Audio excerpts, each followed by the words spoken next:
Mama, let's go! Hi mga sisi! So it's Nintendo World Vlog Part 1 here at Osaka, Japan. Wait, it's fun! Enjoy! I love you, Mommy and Daddy. Thank you, Mommy and Daddy. So, pag pumunta kayo dito sa Nintendo World or Universal Studio at Osaka, Japan, mahabang lakaran at kailangan meron kayong pahinga as a parent. So, ito yung tunnel ng Nintendo World at papasok na kami. Nabili namin yung tickets mga sisi ng 29,200 yen or 11,000 plus pesos. So, ayan. Nakikita nyo, medyo marami ng tao. Alam nyo ba, ang aga namin dito pero sobrang dami pa ring tao kahit inagahan namin ng bonggang-bongga. Pero all in all, okay naman. Hindi naman siya masyadong crowded. Masayang-masaya na naman ang mga bagets nito. Lalo na mga parents. Healing their inner child. Charis! Well, anyway, ayan. Nakikita nyo, grabe. Alam nyo ba, sobrang kopyang-kopya nila yung game. Grabe, nakaka-amaze talaga gumawa ang mga Japanese. In fairness talaga, ng theme park.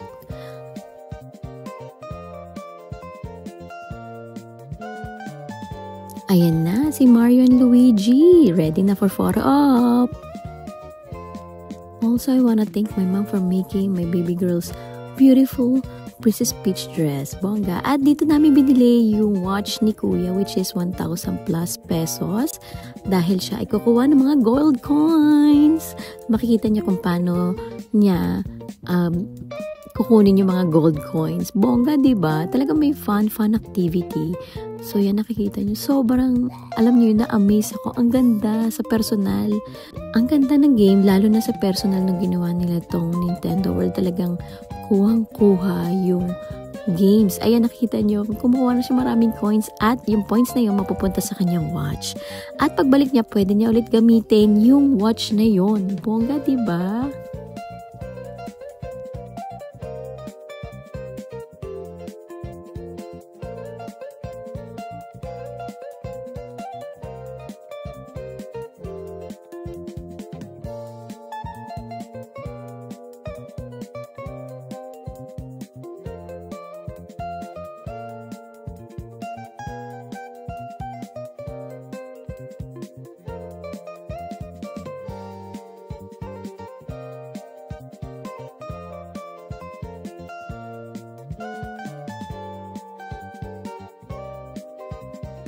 So, habang maaga pa, pupunta na kami at magra-rides muna. So, itong rides na to, grabe, ang haba ng pila sa kanila, which is 1 to 2 hours. Pero in fairness, wala pa, hindi kami umabot ng 2 hours dyan. Maaaliw ka naman. Marami kang makikita sa gilid-gilid. Then, yung aking anak, ay meron din siyang makukuha mga gold coins dyan. Ayan yung map. So, maaaliw ka rin in fairness. Pero, medyo mahaba talaga yung pila pagdating sa mga rides. So, tiyaga-tiyaga lang tayo mga sisi. Ayan, tulog ng baby girl. O, kuha na siya ng gold coin. So, diba? Nakakaaliw din talaga.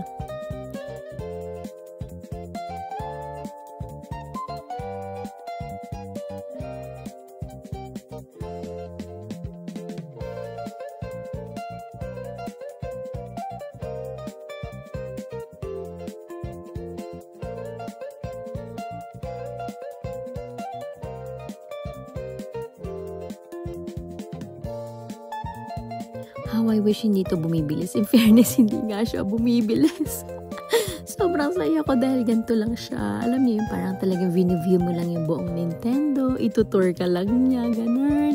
Hindi siya yung rides na nakamamatay. Charis! Ay, nako. Well, anyway, so ayan, nakikita niyo ang aking view. And, ganyan lang siya kabagal. Yung rides na to, parang kalma lang. Diba? Enjoy. Yung pinila mo. Eto na yun. Ayan. So, actually, itong rides na to, wala pang 20 minutes. Diba? Mas matagal yung pinila, pero worth it naman yung rides na ito. Dahil makikita mo mga characters, yung view, and yung weather. Kasi spring kami nagpunta nito. Ang ganda ng weather. Hindi mainit. Hindi masyadong malamig. So, ayan, diba? Ang ganda sa loob din. Enjoy na enjoy yung mga anak ko.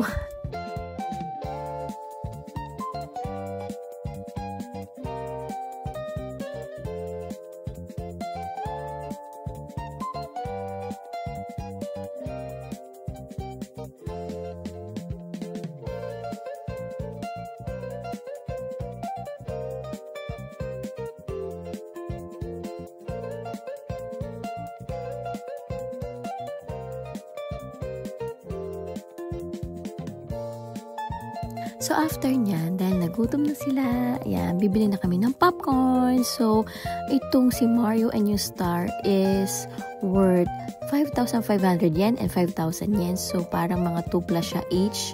So, anyway, worth it naman siya, mga sisi. Dahil all this time, dala-dala niyo yung popcorn. So, kahit nag-rides kayo, gutom yung mga bata, may makakain sila, o diba?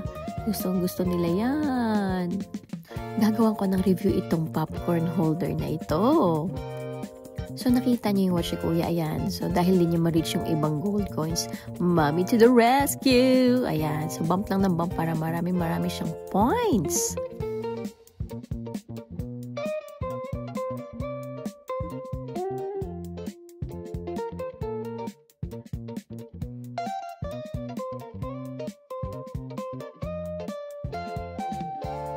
So, pupunta na kami dito sa next ride.